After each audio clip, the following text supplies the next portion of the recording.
সংস্কার আগে তারপরে নির্বাচন, এটা যারা বলেন তারা হয়তো জিনিসটা বুঝতে পারছেন না। তারা হয়তো সংস্কার জিনিসটাই বোঝেন না। এটা এখন আমি খুব দুঃখিত, এটা ওনারা বোঝেন না।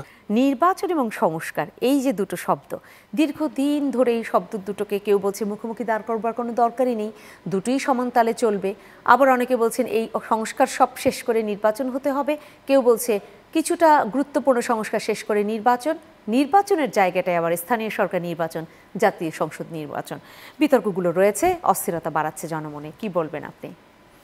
না, এখানে তো আমাদের প্রধান উপদেষ্টা যে একটা টাইম লাইনের মতো বলেছিলেন, একেবারে ক্লিয়ার কাট টাইম লাইন না হলেও উনি বলেছেন যে কিছু গুরুত্বপূর্ণ কিছু সংস্কার হলে ডিসেম্বরে একটা নির্বাচন হতে পারে। আরও কিছু সংস্কার যদি আমরা চাই তাহলে জুন জুলাইয়ের মধ্যে নির্বাচন হবে। এটা উনার বক্তব্য, এবং উনার বক্তব্য তো খুব পরিষ্কার আমার কাছে, যে ডিসেম্বর মাসে একটা নির্বাচন হতে পারে আমরা যদি ঐক্যমত্যে পৌঁছতে পারি কিছু সংস্কার নিয়ে। আর সংস্কার আগে তারপরে নির্বাচন, এটা যারা বলেন তারা হয়তো জিনিসটা বুঝতে পারছেন না।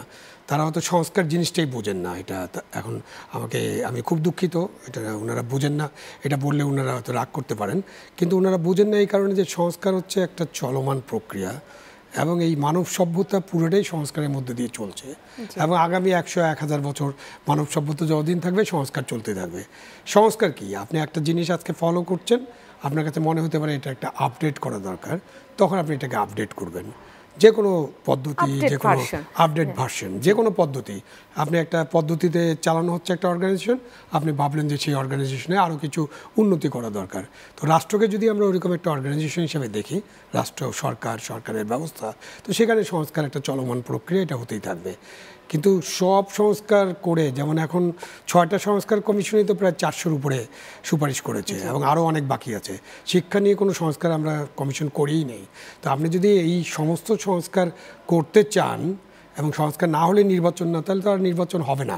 মানে ইহজগতে নির্বাচন হওয়ার সম্ভাবনা বিলীন হয়ে যাবে।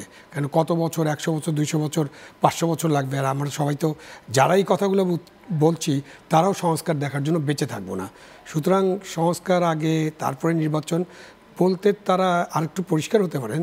তারা বোধহয় এরকম মিন করেন যে আমরা যে ব্যবস্থা, যে নির্বাচনী ব্যবস্থা, মূলত ওইখানেই সব কিছু ঘোরপাক খায়, যে আমাদের নির্বাচনী ব্যবস্থাটা প্রায় ধ্বংস হয়ে গেছে।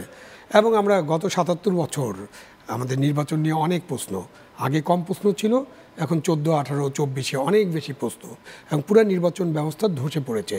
সুতরাং দেশে যদি দায়িত্ব হস্তান্তর করতে হয় অন্তর্বর্তীকালীন সরকারকে, বা একটা সরকার থেকে আরেকটা সরকারে যখন দায়িত্ব হস্তান্তর করা হবে, তখন এখনকার জন্য সবচেয়ে ভালো পদ্ধতি হচ্ছে গণতান্ত্রিক ব্যবস্থা। এবং গণতন্ত্র মানেই হচ্ছে জনগণের ভোটাধিকার, জনগণের মতামতের ভিত্তিতে দেশ শাসনের জন্য যাদেরকে জনগণ উপযুক্ত মনে করবেন তাদের কাছে দায়িত্ব দেওয়া।